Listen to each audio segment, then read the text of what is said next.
주의 사랑으로 비추리라. 나의 삶이 내 삶이 주 사랑이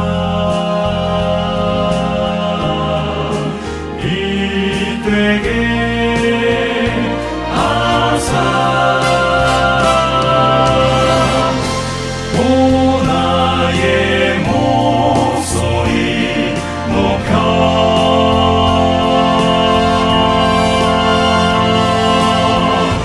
이 세상 어둠을 향해 주님만 보이게 하여 주소서. 목소리 되리.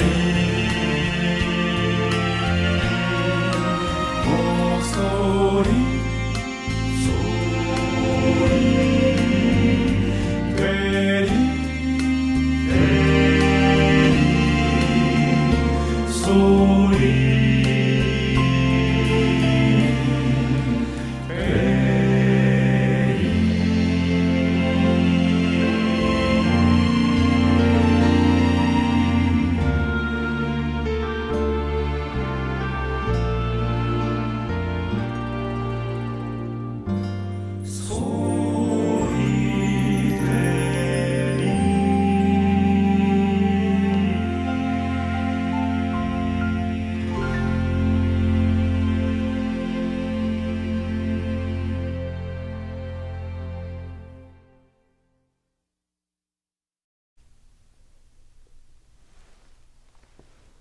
성도 여러분들 안녕하십니까? 행복한 안식일을 시작하는 시간이 되었습니다. 여러분들을 진심으로 환영합니다. 이제 찬미를 부르시면서 함께 예배를 준비하도록 하겠습니다. 처음에 부르실 찬미는 522장 찬미입니다. 나의 마음 상하여서. 이 찬미는 한국에 있는 저희 교인들이 찬양을 작사 작곡했습니다. 배우시는 의미에서 다시 한번 불러보도록 하시겠습니다.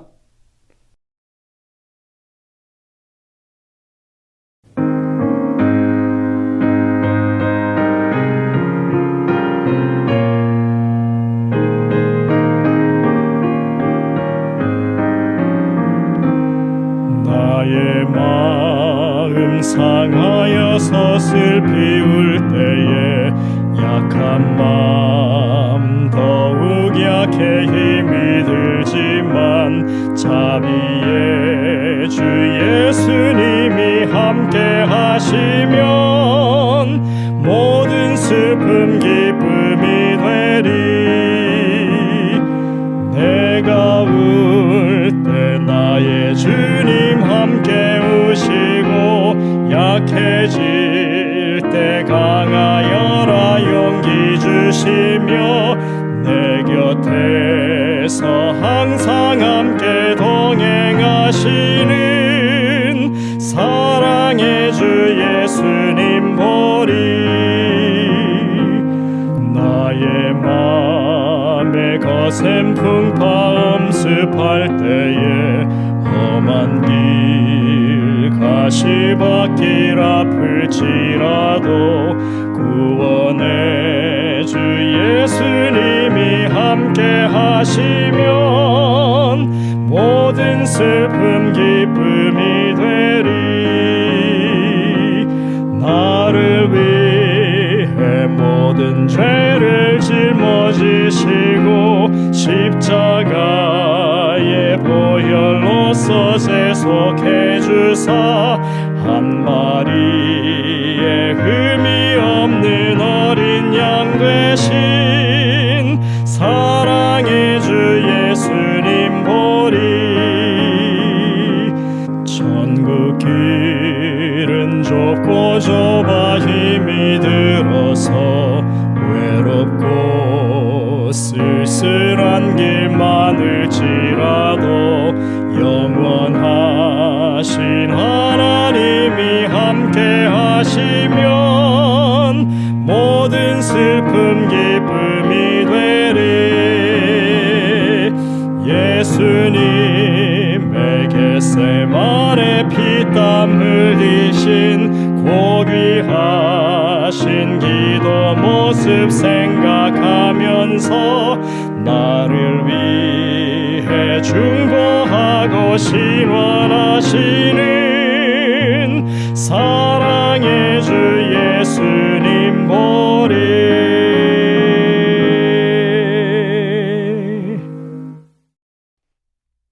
두 번째 부르실 찬미는 265장 찬미입니다. 내 생전 살 동안. 이 찬미는 찬양팀의 김남경 집사님의 찬양과 함께 부르도록 하시겠습니다.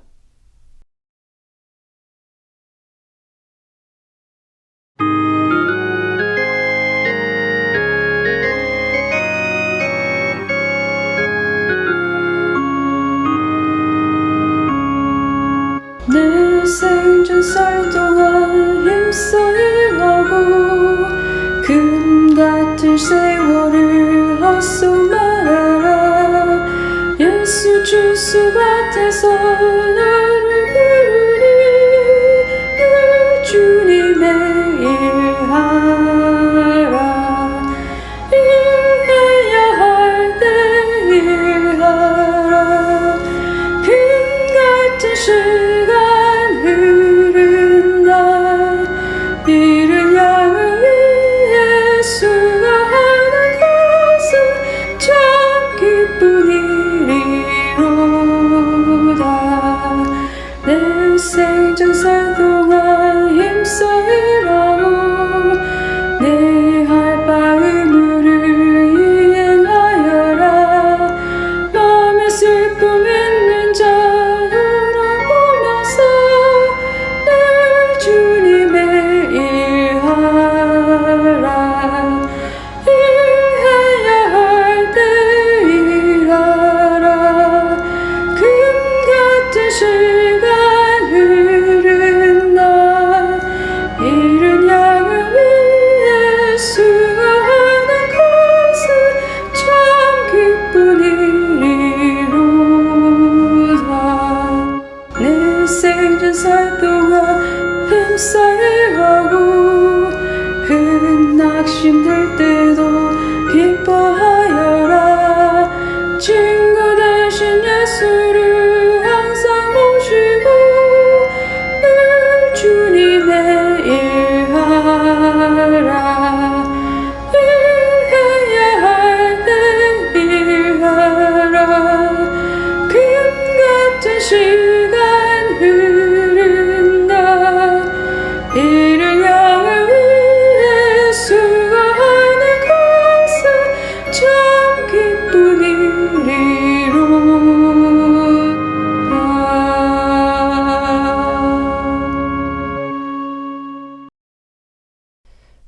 예배를 시작하시면서 부르실 찬미는 365장 찬미입니다. 구주와 함께 못 박혔으니. 이 찬양을 부르신 후에 정은주 집사님의 기도로 예배를 시작하도록 하겠습니다.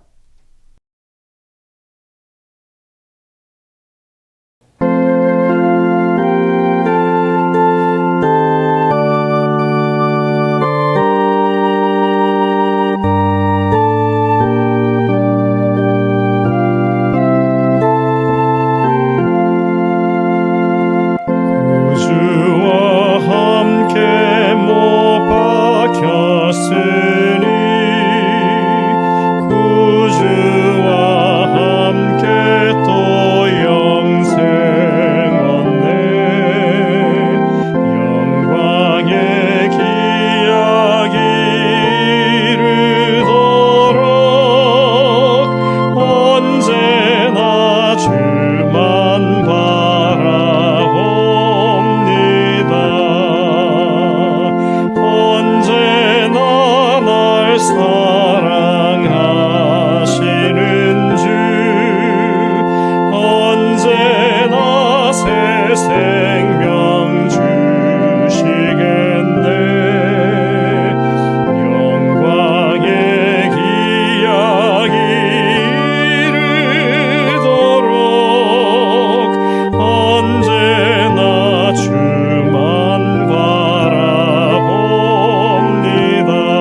하늘에 계신 우리 아버지, 축복의 날 안식일을 맞이하는 온라인 예배로 우리의 창조주, 구세주이신 주님께 경배하게 하시니 감사드립니다. 아직도 세상은 팬데믹이 만연하고 세월이 흐르며 우리는 몸과 마음이 힘든 날들이 많아집니다. 그래도 주님은 우리와 늘 함께 하시고 우리를 보호하시며 우리를 최선의 길로 인도하신다는 믿음이 흔들리지 않게 붙잡아 주옵소서.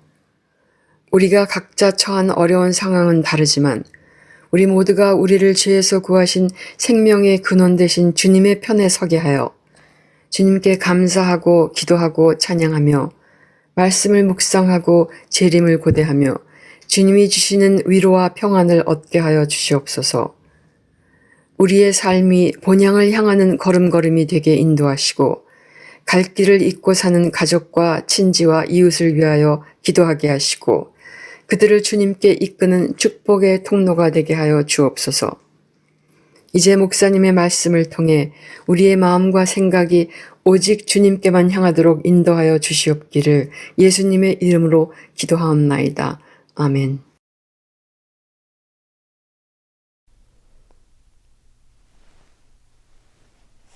한 주간 다들 평안하셨습니까? 여러분들 다시 뵙게 돼서 참으로 반갑습니다. 매주 저희들이 이 안식일을 시작하면서 이 시간에 하나님의 말씀을 함께 연구하면서 우리의 믿음을 더욱더 굳건하게 다지는 그런 시간을 가지고 있습니다. 일명 저희들이 말씀 양육 시간이라고 이렇게 부릅니다. 한 10분의 목사님들이 함께 협력해서 이 말씀 사역을 나누고 있습니다. 또 10교회가 사실은 동참하고 있는 거죠. 이번 달 2월 달에는 필라중앙교회를 섬기시는 김경섭 목사님이 이 믿음에 관한 말씀을 계속해서 주시도록 하겠습니다. 오늘도 우리 목사님의 말씀을 통해서 여러분들 귀한 은혜를 누리게 되시기를 간절히 바랍니다. 저희들 함께 찬양하는 것을 위해서 여러모로 애를 쓰고 있습니다. 여러분들 이 일이 잘 진행될 수 있도록 후원해 주시고 또 격려해 주시기를 바랍니다. 여러분들이 또 온라인으로 하는 찬양이지만 정말 모든 마음의 정성을 다해서 함께 찬양하는데 그렇게 동참해 주시기를 당부를 드립니다. 이제 준비된 특창을 들으신 이후에 우리 김경선 목사님의 말씀을 듣도록 하겠습니다. 은혜가 넘치는 귀한 시간 되시기를 간절히 바랍니다.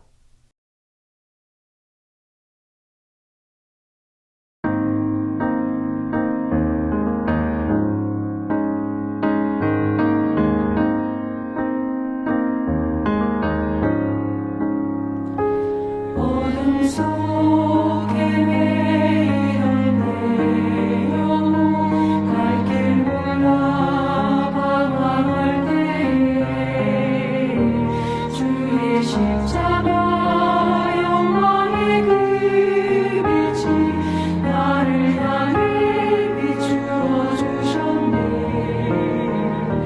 주 공깃보다 더 굵은 내 그리스도의 피로 씻기어 완전한 사랑 주님의 은혜로 새 생명 주께 얻었네. 은혜 아니면 나서지 못하네.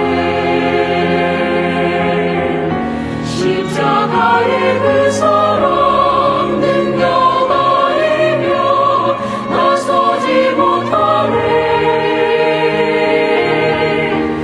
은혜 아니면 나서지 못하네. 놀라운 사랑 그 은혜 아니면 나서지 못하네.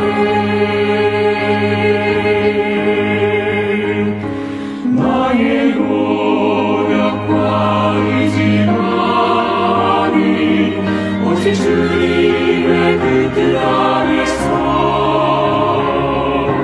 의로운 자라 내게 말씀하셨네. 완전하신 그 은혜로 은혜 아니면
안녕하십니까 성도 여러분. 참으로 하나님께서 놀라우신 은혜로 우리에게 또 이 안식일을 허락하셨습니다. 우리의 각 가정에서 혹은 섬기는 교회에서 주시는 이 귀하고 놀라우신 안식의 축복을 우리가 함께 누리고 우리가 어제보다는 오늘이 더 저 하늘이 가까우는 그런 안식일 되길 간절히 소원하면서 함께 이 저녁에 말씀 나누겠습니다. 오늘 저녁 말씀은 이사야서 40장 3절에서 5절까지의 말씀을 통해서 주님 오시는 길을 어떻게 준비할까라는 제목으로 함께 말씀의 은혜를 나누겠습니다. 먼저 이사야서 40장 3절부터 말씀 봉독하겠습니다. 외치는 자의 소리여 이르되 너희는 광야에서 여호와의 길을 예비하라. 사막에서 우리 하나님의 대로를 평탄케 하라. 골짜기마다 도두어지며 산마다 언덕마다 낮아지며 고르지 아니한 곳이 평탄하게 되며 험한 곳이 평지가 될 것이요 라고 기록합니다. 5절입니다. 여호와의 영광이 나타나고 모든 육체가 그것을 함께 보리라. 이는 여호와의 입이 말씀하셨느니라 라고 기록하고 있습니다. 여러분, 어떤 사람이 세상을 바꾸어 갈 수 있을 것이라 생각하십니까? 누군가를 기쁘게 해주는 사람들일까? 여러분, 그렇다면 세상에 어떤 사람들이 손꼽혀지십니까? 여러분, 피카소 같은 사람은 그림을 남겨서 그림을 좋아하는 사람들에게 그 그림을 통해서 또 많은 위로가 되게 합니다. 여러분, 세상을 놀라게 했던 비틀즈, 그는 노래를 남겼습니다. 여러분, 스티브 잡스 같은 사람은 어떻게 우리가 평가하면 좋겠습니까? 그 사람은 애플을 남겼죠. 여러분, 예수님은 우리에게 무엇을 남기셨습니까? 십자가이십니다. 그분은 십자가를 통해서 사랑이 무엇인지를 진정한 사랑에 대하여 말씀하시고 십자가를 통하여 보여주셨습니다. 여러분, 세상에 많은 사람들은 모범생을 좋아하지만 모범생보다는 모험을 좋아하는 사람이 세상을 바꿔나갑니다. 불편함을 싫어하는 사람들이 세상을 바꿔나가는 것이지요. 그렇다면 나는 무엇으로 세상을 바꾸어 가려고 하는가라고 오늘 우리는 저녁에 생각을 해볼 수가 있겠습니다. 여러분, 기도하는 사람은 세상을 바꿔나갈 수 있습니다. 세상을 바꾸는 것은 똑똑한 사람들, 그리고 말 많은 사람들, 돈 많은 사람들이 아니라 기도하는 사람들이 세상을 바꿔나갈 수 있다는 것입니다. 우리 주님께서는 말씀하십니다. 내 집은 기도하는 집이라고 말씀하셨습니다. 여러분, 이것을 바꾸어 말하면 기도하지 않는 건 내 집이 아니다라고 하는 뜻으로 해석해 볼 수도 있습니다. 마가복음 11장 17절에는 기록합니다. 내 집은 만민의 기도하는 집이라. 교회의 머리 대신 우리 주님께서 교회란 어떤 곳이 되어야 하는지를 한마디로 직접 정리해 주신 것입니다. 여러분, 교회는 하나님의 자녀들이 기도의 불을 지피는 곳입니다. 그리고 그 하나님의 교회라고 하는 것은 기도가 있는 곳이어야 할 것입니다. 예배만 드리고 그냥 다 쏜살같이 집에 가는 곳, 그것이 교회일까? 여러분, 그렇지 않습니다. 교회는 뜨거운 곳입니다. 말씀이 뜨겁지만 특별히 성도들의 드리는 기도가 뜨거운 곳이 바로 하나님의 교회여야 합니다. 왜냐하면 예수님께서 말씀하시기를 내 집은 만민의 기도하는 집이라고 말씀하셨기 때문에 기도 속에서 서로 교제하고 서로 사랑하고 기도로 모든 문제들을 극복해 나가는 곳, 바로 그것이 하나님의 교회입니다. 여러분, 교회가 기도하면 능력이 생깁니다. 교회가 기도하면 말이 줄어들고 비판과 불평이 사라지고 은혜가 넘치고 열정과 기쁨이 가득한 곳, 바로 그것이 교회가 되는 것입니다. 불평이 많은 교회, 기도하지 않는 교회입니다.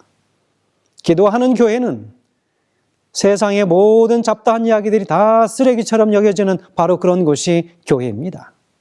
미움과 반목이 사라지고 서로 사랑하게 되는 곳, 바로 그것이 교회이고 기도하는 교회입니다. 교회가 기도하면 반드시 부흥하고 큰 문제도 작은 문제가 되고 기도하지 않으면 작은 문제도 큰 문제가 되는 곳이 바로 교회입니다. 그래서 2000년 전 우리 주님이 계실 때나 지금이나 교회가 살아나는 길은 오직 기도하는 길뿐이라고 하는 사실을 우리가 오늘 기억해야 할 것입니다. 기도하는 교회는 반드시 아름답게 성장하고 결코 실망하고 좌절되는 그런 일들이 있다 할지라도 그것들을 능히 뛰어넘을 수 있는, 극복할 수 있는 힘과 능력이 주어지는 곳, 그 교회가 되는 것입니다. 교회가 기도하면 숨겨진 죄들이 다 드러납니다. 회개와 회복의 운동이 일어나고 교회가 순결해지고 거룩해집니다. 교회가 깨끗하게 영으로 청소되어집니다. 거룩과 순결이 없는 수직적인 혹은 수적인 성장은 교회의 독이 될 수 있습니다. 교회가 기도해야 사단의 역사가 일어나는 것입니다. 기도하지 않는 교회는 아무런 일도 일어나지 않습니다. 여러분, 기도하지 않는 개인은 아무런 영적 도전이 존재할 수가 없게 될 것입니다. 교회가 기도해야 사단의 역사가 일어나기 시작합니다. 기도하지 않는 교회, 사단도 아무런 시험을 던져줄 의미를 느끼지 못합니다. 교회가 기도해야 하나님의 임재가 충만해집니다. 나는 우리 교회가, 우리 가정들이, 우리 개인들이 기도의 불이 붙기를 간절히 소원합니다. 먼저 성도 각자에게 개인 기도에 불이 붙어야 합니다. 우리가 살아가는 집에서, 우리가 일하는 사무실의 책상에서, 운전하는 차 안에서, 내가 산책하는 길에서 틈만 나면 쉬지 말고 기도하는 습관이 우리의 생애 속에 자리 잡아야 할 것입니다. 기도하는 동안 우리의 육체의 병이 다 나아지고 우리가 중보하는 사람들의 병을 낫게 할 수 있게 할 것입니다. 기도하는 동안 마음의 상처가 다 치료되고 무너진 가정이 회복이 되고 복잡한 교회의 모든 관계들이 회복될 것입니다. 여러분, 기도하지 않으면서 기도하는 척하며 그런 것들이 해결되지 않는다라고 이야기하고 불평하는 자, 기도하지 않는 사람일 것입니다. 그래서 오늘 저는 이 말씀을 통해서 우리가 어떻게 하면 우리 주님의 오시는 그 길을 잘 준비하고 예비할 수 있을까 깊이 고민하고자 하는 것입니다. 첫 번째로, 사람으로부터 시작되는 부흥의 불길이 반드시 일어나야 하는 것입니다. 하나님께서는 캄캄한 어둠의 시대 속에서도 늘 부흥은 사람들로부터 시작되게 하셨습니다. 우리 주님의 길을 예비하는 자로 선택받았던 침례 요한은 당시 대제사장도 아니었고 예루살렘에서 성장하고 교육받은 사람도 아니었습니다.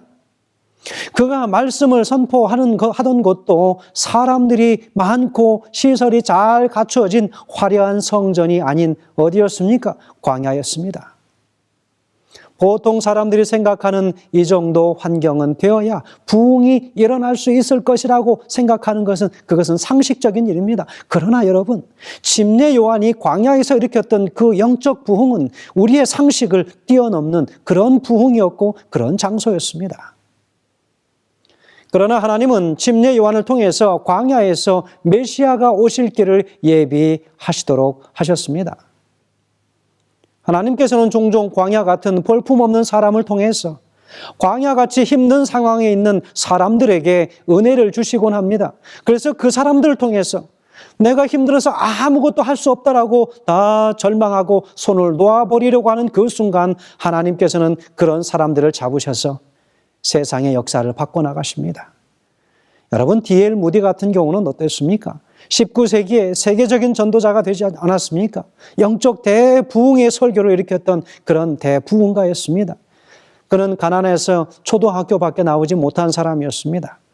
그래서 그는 고작 할 수 있는 일이라고는 그것은 구두 수선공이었습니다. 그런 무디에게 교회에서 어린이반 선생님이, 그 에드워드 킴버리라고 하는 선생님이 그에게 복음을 전해줍니다. 무디는 예수님을 영접하고 나서 가슴에 뜨거움을 느껴서 주체할 길이 없었습니다. 그때부터 그 뜨거운 가슴을 안고 광야 같은 메마른 세상 사람들을 찾아다니면서 복음을 전하기 시작했습니다. 남북전쟁 이후에 많이 상처가 나고 찢긴 가슴의 소유자들을 위로하고 많은 부흥 집회들을 인도하기 시작했습니다. 그래서 시카고 뒷골목의 불량배 청소년들이나 거지들이나 모든 사람들을 향하여 전도하기 시작했습니다. 침례 요한은 자기를 일컬어 나는 광야에 외치는 자의 소리라고 그렇게 이야기했습니다. 여러분, 그는 소리 이상의 삶을 살려고 노력하지 않았습니다.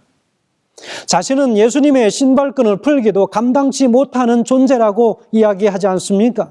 그저 예수 그리스도의 오실 길을 예비하고 사라지는 존재일 뿐이라고 그는 그렇게 선포합니다. 여러분, 자신을 결혼식의 들러리로 표현했습니다. 들러리는 무엇입니까? 신랑과 신부를 돋보이게 만들어주는 그 곁에 주변에 있는 사람들 아니겠습니까? 신랑 신부보다 결코 화려하지 못합니다. 신랑 신부보다 결코 주목받지 못할 존재라고 하는 사실을 그는 스스로 자신을 향하여 그렇게 이야기합니다. 온 유대 사람들이 다 자기에게 몰려들 정도로 큰 인기를 누리던 사람들이 그렇게 자기를 낮추기는 쉽지 않지 않겠습니까? 이것은 사람의 힘으로 흉내만 내는 그런 겸손이 아니라 성령께서 주시는 거룩한 겸손이었습니다. 거룩한 겸손이란 무엇입니까? 하나님 앞에서 자신의 한계를 아는 것입니다.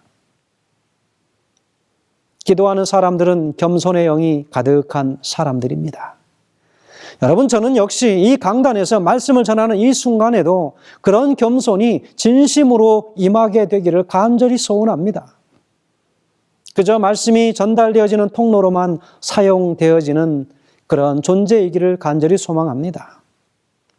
이 말씀을 전하는 자나 받는 자가 다 두려움과 떨림으로 하나님의 말씀 앞에서 엎드려지기를 간절히 소원합니다.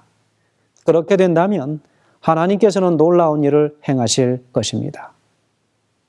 두 번째는 광야, 그곳은 축복의 통로였습니다. 이사야서 40장 3절에서는 기록합니다. 외치는 자의 소리여 이르되 너희는 광야에서 여호와의 길을 예비하라. 사막에서 우리 하나님의 대로를 평탄케 하라라고 이야기하고 있습니다. 너희는 광야에서 여호와 길을 예비하라. 이렇게 말하는 이사야의 예언은 700년 뒤에 광야에서 예수님의 오심을 선포하는 침례 요한을 통해서 그 예언이 성취되어졌습니다. 침례 요한의 설교는 그야말로 광야에서 우리 주님이 오실 길을 예비하는 자의, 외치는 자의 소리였습니다. 광야에서 여호와 길을 예비하라고 하는 그 말이 참 재미있습니다. 여러분, 왜 꼭 광야이어야만 하는가라는 것입니다. 항상 하나님의 길은 광야에 있다고 이야기하고 있습니다. 하나님의 사람들이 하나님을 만난 곳은 항상 광야였습니다. 푸른 초장이나 스위스의 아름다운 알프스 같은 그런 절경도 아닙니다. 아무것도 기대할 것이 없는 황량하고 메마른 곳, 물이 없는 외로운 그러한 곳. 그것이 바로 하나님의 길이 나는 곳이었습니다. 침례 요한의 사역을 시작하던 당시 유대의 시대적 상황은 참으로 광야와 같은 삭막한 사막 같은 그런 길, 참으로 힘든 길이었습니다. 그때 유대는 로마의 식민지로 신음하고 있었던 때였습니다. 특히 요한의 사역을 하던 바로 그 갈릴리 그 지역은 그들이 정말로 싫어하던 분봉왕 헤롯이 참으로 포악하기 그지없었던 그 왕 분봉왕이 다스리고 있었던 그런 지역이었습니다. 로마의 식민지로 로마의 눈치를 보는 가장 힘든 때, 이런 잘못된 그런 상황 속에서 아주 좋지 못한 지역에서 그런 왕까지 있었기 때문에 백성들이 정말 힘든 상황이었습니다. 정치뿐만 아니라 종교계에도 그렇습니다. 여러분, 누가복음에 의하면 침례 요한의 때도 안나스와 가야바가 대제사장으로 있었던 때였습니다. 원래 한 시대에 대제사장은 한 명이 수행하게 되었지만 유독히 이 상황에는 2명으로 나타나 있습니다. 당시 종교가 얼마나 정치적으로 부패하였는지를 이야기해 주는 부분일 것입니다. 안나스와 가야바는 장인과 사위 사이였습니다. 가야바가 공식적으로 대제사장이었지만 은퇴한 안나스는 보이지 않는 그 권력 뒤에 숨어서 그 여전히 힘을 행사하고 사위 간의 권력적인 암투가 심하게 벌어졌던 바로 그런 때였습니다. 그러나 하나님은 그렇게 복잡하고 고통스러운 역사를 외면하거나 버리지 않으셨습니다. 겉으로 보기에는 하나님이 아무것도 안 하시는 것 같았습니다. 여러분, 구약에 말라기 선지자를 끝으로 하나님이 400년 동안 침묵하셨기 때문에 사람들은 하나님이 이 세상을 버리신 줄 알았던 그런 상황이었습니다. 400년 동안 성령의 음성은 전혀 들리지 않았던 적막한 그런 세상의 모습이었죠. 그러나 하나님은 더욱더 일하시면서 보이지 않는 곳에서 인류 역사상 최고의 선물인 독생자 예수 그리스도를 세상에 보내실 준비를 하고 계셨고, 그의 앞서서 그리스도의 오실 길을 예비하라고 침례 요한을 통하여 광야에 외치는 자의 음성을 바라게 한 것입니다. 보이지 않는 무대 뒤에서 하나님은 끊임없이 움직이고 계시고, 또 하나님의 중요한 일하심의 또 하나였던 바로 하나님의 사람을 세우는 바로 그 일을 우리 하나님께서는 준비하고 계셨습니다. 세 번째는 내 속에 준비하는 그분이 오시는 영적 대로를 준비하는 것입니다. 내 속에 준비하시는 하이웨이는 도대체 무엇인가? 우리가 인생길에서 광야를 지나고 사망의 음침한 골짜기를 지날 때가 있습니다. 그런데 바로 그때가 은혜를 받을 수 있는 최적의 시간이라고 하는 것을 여러분 기억하셔야 합니다. 하나님이 보시기에 우리의 마음이 가장 열려있는 때가 언제인가 하는 것이죠. 하나님께서는 광야 속에서 우리의 마음의 길을 까십니다. 마음의 하이웨이가 깔려져서 온 우주의 왕이 그 길로 오시도록 하는 것입니다. 광야는 우리 마음을 가장 낮추기에, 그리고 겸손하게 해서 복음을 받을 준비가 될 수 있는 참으로 좋은 최적의 장소입니다. 인생이 광야같이 힘들 때 우리는 어찌 보면 가장 간절하고 목마르게 예수님을 맞을 준비가 되어 있는 바로 그런 때인지도 모르겠습니다. 이사야서 40장 40절에는 이렇게 기록하지요. 골짜기마다 도두어지며 산마다 언덕마다 낮아지고 고르지 못한 곳이 평탄하게 되며 험한 곳이 평지가 될 것이라 기록하고 있습니다. 고대 중동의 길들은 대부분 좁고 평탄치 못했습니다. 그래서 왕이 한번 어딘가로 행차하려고 하면 먼저 선발대가 가서 그곳에 파견되어서 왕이 온다고 하는 그 소리를 세상 사람들에게 전한 후에 그 지역 사람들과 함께 그 길을 잘 편안하게 올 수 있는 길을 준비하는 일을 하곤 했습니다. 그래서 왕이 오는 길을 보수하여서 좁던 길을 큰 길로 만들어서 대로로 만들어서 왕의 행차가 어렵지 않도록 한 것입니다. 움푹 패인 골짜기 같은 곳이 메워지는 것입니다. 그리고 튀어나온 산 같은 것들이, 작은 것들이 다 깎여집니다. 그래서 그 바닥이 다 고르게 만들고, 그래서 이것이 그들에게 있어서 보통 평범한 작업은 아니었습니다. 여기에 나오는 지형을 설명하는 표현들을 보면 골짜기, 그리고 산, 언덕, 평지 이런 단어들이 나열되고 있습니다. 여러분, 이것은 무엇일까요?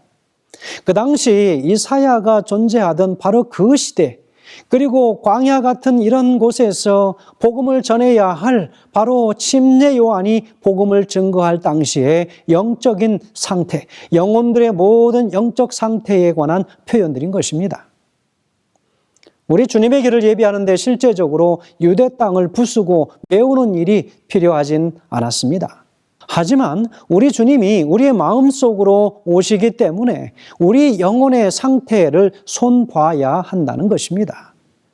우리 주님의 생명의 말씀이 거침없이 들어올 수 있도록 우리 마음의 밭이 잘 기경되어져야 할 것이라고 하는 것을 이야기하는 것입니다. 여러분, 그렇다면 이 부분을 보면서 우리가 좀 자세하게 살펴보면 첫 번째로 여러분, 열등감의 골짜기가 메워져야 하는 것입니다. 이사야 40장 40절에 이 말씀은 모든 골짜기가 메워질 것이라 그렇게 이야기하고 있습니다. 우리 주님이 오시는 그 대로에 그 준비함에 있어서 그 모든 영혼들의 심령들이 다 고르게 다 깎여지고 낮아지고 평탄해져야 된다라고 이야기하고 있습니다. 여러분, 저는 이것이 마음의 골짜기가 깊은 자들, 가난하고 약하고 열등감이 많고 기가 죽어 있는 사람들을 향하여 하신 말씀이 아닐까 생각을 해봅니다. 우리 가운데 열등감이 있는 사람들이 많습니다. 열등감이 없는 것 같은 사람에게도 열등감은 존재합니다. 여러분, 세상의 학벌이나 그리고 사람의 생김의 외모에 관하여 그리고 세상의 재물을 많이 가지고 있음과 없음에 관한 차이 때문에 열등감이 생길 수 있다는 것입니다. 그런데 그 열등감은 여러분 상대적입니다. 가만히 보면 여러분, 한국의 이 강남 사람과 강북 사람이 서로 차별이 있습니다. 강북 사람도 성 안에 있는 사람인가 혹은 성 밖에 있는 사람인가라고 하는 것까지도 차별을 합니다. 여러분, 강남도 다 같은 강남이 아니라고 사람들은 이야기합니다. 여러분, 우리끼리 끊임없이 계급을 만들어내고 인류대학과 이류대학과 삼류대학을 하면서 외국 사람들은 아무 차이도 모르는 그런 한국의 대학들을 나누어 서로 스스로가 그 열등감의 깊은 고랑에 빠져 들어가곤 하는 것입니다. 이것이 하나님의 은혜를 받는데 또 하나님의 뜻에 따라 순종하고 헌신하는데 얼마나 큰 장애가 되는지 모릅니다. 열등감입니다. 약속의 땅을 정탐하고 온 12 정탐꾼들을 여러분 보시기 바랍니다. 그들은 200만 이스라엘 민족을 대표하는 정탐꾼으로 뽑혔습니다. 그래서 그들은 체격도 건장하고 리더십도 있는 그런 종류의 부류의 사람들이었습니다. 그런데 그 중에서도 압도적인 다수인 바로 10명의 정탐꾼들이 안악 자손들을 보고 돌아와서 뭐라고 이야기합니까? 그들은 거인이고 우리는 그들에 비하면 메뚜기 같다라고 그렇게 민수기 13장 33절에서 표현하고 있지 않습니까? 자신들을 메뚜기라고 취급하는 것입니다. 자존감이 얼마나 낮고 자기 자신을 가리켜서 얼마나 못나게 표현하였으면 메뚜기 같다라고 그렇게 표현했겠습니까? 그때부터 선포한 그 말대로 그들은 메뚜기 마인드를 가지고 산 것입니다. 하나님은 우리를 왕 같은 제사장으로 만드셨는데 우리가 선포하고 믿는 그 순간부터 약속의 땅을 정복할 꿈을 우리에게 주셨는데 우리는 그 꿈을 다 죽여버리며 사는 그런 존재들이 되어버린 것입니다. 무엇 때문에요? 우리의 마음의 열등의식 때문에 그런 것입니다. 40년 동안 그 꿈을 죽인 것은 하나님이 아니라 그들 자신 스스로의 열등감 때문에 그런 자신감 모든 꿈들이 사라진 것입니다. 하나님께서 우리를 지으시고 우리에게 진리의 말씀을 알고 그 가운데에서 거하도록 우리에게 주셨지만 우리는 세상 속에서 얼마나 많은 순간들 우리 자신이 그런 못남에 인하여 열등감으로 인하여 하나님께서 주신 그 거대한 꿈과 비전들을 다 죽이며 살아온 우리의 인생들을 여러분 돌아보시게 되길 간절히 소망합니다.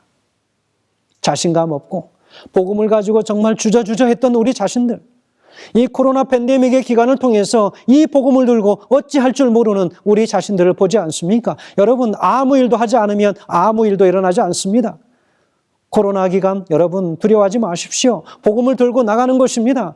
그 전에 그 어떤 때보다도 더 공격적으로 전도하고 복음을 증거해야 될 때가 있다면 바로 지금이라고 하는 사실입니다. 우리는 결코 메뚜기가 아닙니다.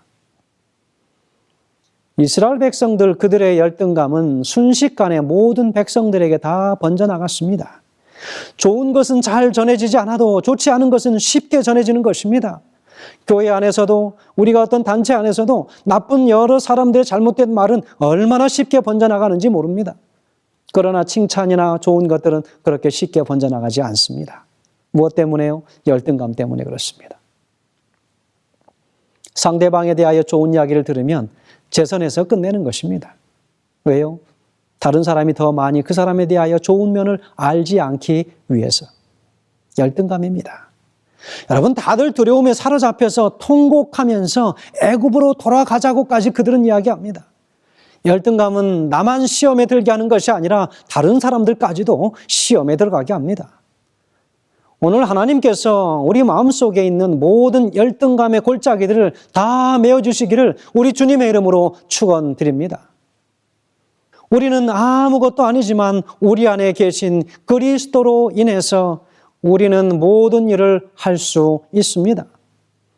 길이 멀고 험해도 쓰러지지 않을 것이고 적이 아무리 강해도 넉넉히 이길 힘을 우리 주님께서는 주실 것입니다.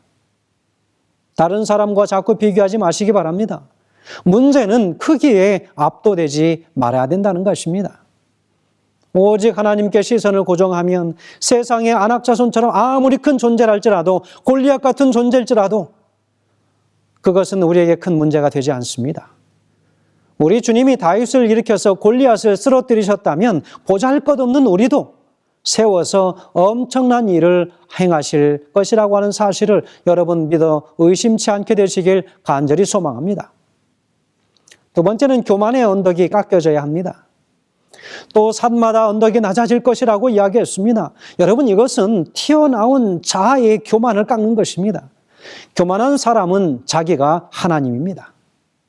이런 사람은 말씀을 건성으로 듣고 진리가 아닌 참고사항으로 그 말씀을 받아들이며 살아갑니다. 예수님을 믿어도 전적으로 주님만 의지하지 않습니다. 이 교만을 깨뜨리기 위해서 하나님이 우리에게 갈등과 고난을 주십니다. 내 힘으로 도저히 어쩔 수 없는 고난 속에 들어가게 되면 그토록 사납던 그 교만이 산산이 부서지는 그런 경험을 그들이 하게 됩니다. 그런데 그 과정이 쓰리도록 아픈 것이죠. 자존심이 깨어질 만큼 정말 아픈 그런 상처를 본인이 감내해야 하는 것입니다.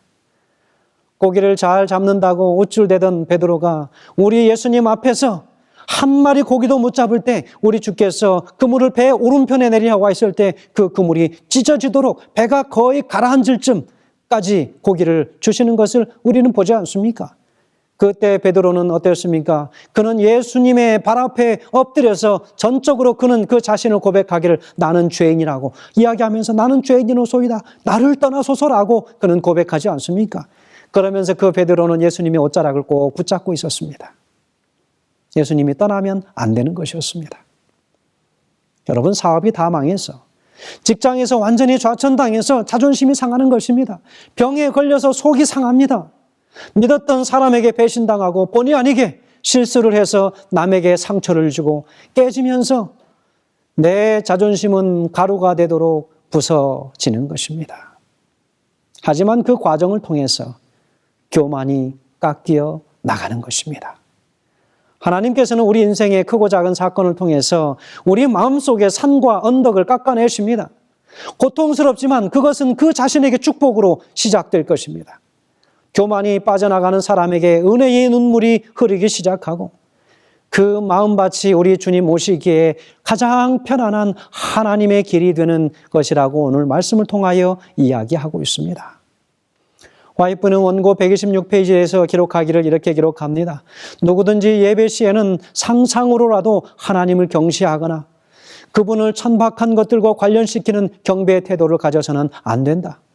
하나님께 예배드리는 사람들은 신령과 진정으로 예배를 드려야 한다. 그들은 산 믿음을 행사해야 한다. 주 하나님 오직 그분만을 섬기기로 경배하자. 이기적으로 교만한 마음이 신으로 높아지거나 섬김을 받지 못하게 하라. 돈이 신이 되지 못하게 하라. 만일 호색적 성질이 마음속에 있는 더 고상한 능력의 지배하에 다스림을 받지 못한다면 그 비열한 정욕이 인격의 존재 전체를 지배하게 될 것이다. 마음을 사로잡는 합당치 못한 생각이나 칭찬받기를 원하는 것은 무엇이든지 하나님보다 앞에 선택한 신이다. 하나님의 마음을 감찰하는 분이시다. 그는 진실된 마음으로 드리는 예배와 우상 숭배를 구별하신다. 세 번째는 상처로 울퉁불퉁한 마음밭을 고르게 해야 합니다. 본문은 이어서 고르지 아니한 곳이 평탄하게 되며 험한 곳이 평지가 될 것이라고 이야기하고 있습니다. 마음이 항상 뒤틀려 있는 그런 사람들이 있습니다. 무엇을 하여도 무엇을 보아도 무엇을 말하여도 항상 꼬부러진 마음으로 이야기하는 사람들이 있습니다. 냉소적이고 부정적이고 그리고 예민하고 상처가 많은 마음들입니다. 질투심과 음란과 미움과 욕심으로 울퉁불퉁하게 튀어나온 마음밭들입니다. 세상 걱정과 근심과 유혹에 사로잡혀서 온전히 예수님께 집중하지 못하는 완전히 그 마음이 부산한 그런 마음들을 우리 하나님이 깨끗하게 정리해 주시겠다고 말씀하셨습니다. 그럴 때 우리의 마음밭에 왕의 오실 길이 준비될 것이라고 이야기하고 있지 않습니까? 왜 이런 영혼의 치유가 필요할까요? 영혼이 건강하지 않으면 성령의 불을 제대로 끌어당길 수가 없습니다. 영혼이 깨끗하게 정리되어서 내 마음에 하이웨이가 깔리고 예수님의 은혜가 힘차게 흘러 들어오기 시작한다면 그대로는 준비될 것입니다. 길이 깨끗이 깔려야 차들이 다닐 수 있는 것처럼 영혼이 건강해야 하나님을 제대로 받아들이고 은혜를 제대로 우리 심령 가운데 흡수할 수 있기 때문입니다. 그럴 때야 영적인 메시지를 곡해하지 않고 이해할 수 있을 것입니다. 힘차게 자라나서 그 마음밭이 아름답게 꼴지어짐으로 하나님의 말씀이 그 속에 심겨지면 30배, 60배, 100배의 열매를 맺힐 수 있게 되는 것입니다. 침례 요한은 자기 위로 예수님의 큰 은혜가 밀려오고 있음을 그는 알았습니다. 예수님이 오시기 전 회개에 그 촉구하는 그의 메시지는 아주 강력한 영적 쓰나미가 되어서 사람들의 영혼에서 열등감과 교만과 상처를 다 쓸어내고 평평한 길 그리고 영혼의 하이웨이를 그는 내어야 했습니다. 마치 왕이 오는 길을 미리 가서 준비하는 신하처럼 요한은 사람들이 곧 오실 예수님을 맞을 수 있는 마음밭을 갖도록 준비시켜야만 했습니다. 예수님의 본격적인 큰 은혜를 맞이하기 위해서는 이제는 우리의 마음이 준비되어야 합니다. 교회증언 3권 111페이지에서는 기록합니다. 모든 부류의 사람들이 요점적이고 확신을 주는 진리를 듣게 되므로 다소간의 영향을 받게 될 것이다. 어떤 이들은 길가에 뿌려진 청중이다. 그들은 바래진 진리의 감동을 받는다. 그러나 그들은 도덕력을 개발하지 않으며 의무보다는 성향을 쫓고 악한 습관이 그들의 마음을 거칠게 하므로 단단하고 다져진 길처럼 되고 만다. 그들은 진리를 믿노라고 공언할 수 있다. 그들은 쾌락을 사랑하는 자들과 부패한 사회와의 우정을 끊지 않는다.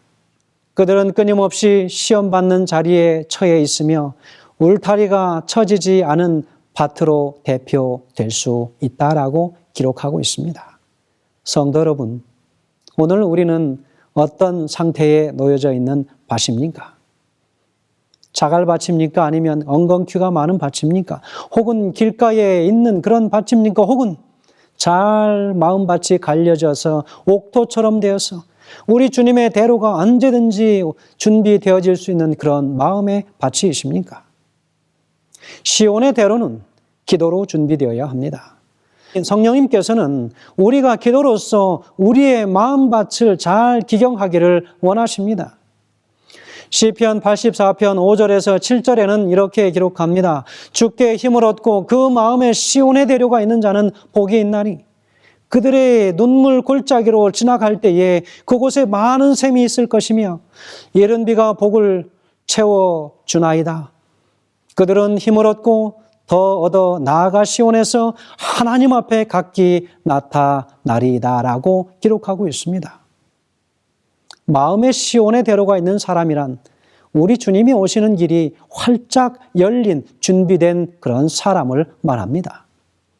기도할 때 그렇게 좋은 마음의 길을 준비한 사람은 하나님의 놀라운 응답과 기적을 날마다 체험하는 것입니다. 이사야서 40장 5절에는 기록합니다. 여호와의 영광이 나타나고 모든 육체가 그것을 보리라. 이는 여호와의 입이 말씀하셨느니라. 여호와의 영광이 나타나고 모든 육체가 그것을 함께 보리라고 하는 것은 예수님의 오심을 가리키는 것입니다. 구약의 이사야 시대에는 그것이 예수님 초림을 의미했습니다. 그러나 예수님 시대, 성령 시대에 살고 있는 우리에게 있어서 바로 이 말씀을 적용한다면 우리가 보게 될 여호와의 영광은 우리에게 몰려온 정말 예수님의 새로운 바로 그 은혜, 새로운 부흥의 물결이라고 볼 수 있겠습니다. 이제 그걸 통해서 이 부흥의 불길을 통해서 우리 주님의 오시는 그 길이 잘 예비되고 준비되어질 수 있도록 예비하는 것, 그것이 오늘 우리에게 주어진 사명일 것입니다. 부흥은 영어로 revival입니다. 이것을 직역하면 to live again이라고 하는 것입니다. 다시 말하면 영이 다시 살아나는 것입니다. Revival은 to live again, 다시 살아나는 것. 숨을 쉬고 있는데 생명력이 없는 그리스도인들이 여러분 너무 많습니다. 그들이 살아나야 됩니다. 부흥은 그런 사람들의 영이 다시 살아나는 것을 말하는 것입니다. 죽었던 영혼, 죽은 것 같은 그 영혼들이 다시 일어나는 것입니다.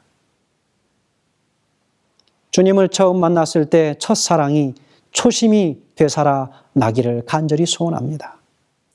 회개의 눈물의 샘이 터지는 것입니다. 의무감으로 교회에서 예배드렸던 그 마음들이 다시 회복되는 것입니다. 예배가 바뀌고 사역자의 자세가 잘 달라지고 예배드리는 모든 예배자의 자세들이 달라지는 것. 부흥은 교회 안에만 머무르지 않고 그것을 체험한 개인들이 변화되면 그가 속한 가정과 교회가 변화되어지고 그들이 살아가는 지역이, 세상이 변화되기 시작한다고 하는 것입니다. 성도 여러분, 오늘 우리는 이제 어떠한 우리 주님의 오시는 그 길을 예비하고 계십니까? 성도 여러분, 우리가 섬기는 교회에서 어떻게 주님의 오시는 길을 예비하고 있는지 다시 한번 여러분 우리 자신들에게 그리고 교회를 향하여 물으셔야 합니다. 코로나 기간이라고 하여서 이 기간은 아무것도 아니하고 언제 끝날 것인가, 그것이 이제는 우리 스스로에게 위안이 되는 그런 그리스도인의 삶이 되지 않게 되길 간절히 소원합니다. 복음을 들고 나가야 되는 것입니다. 그들을 깨워내는 것입니다.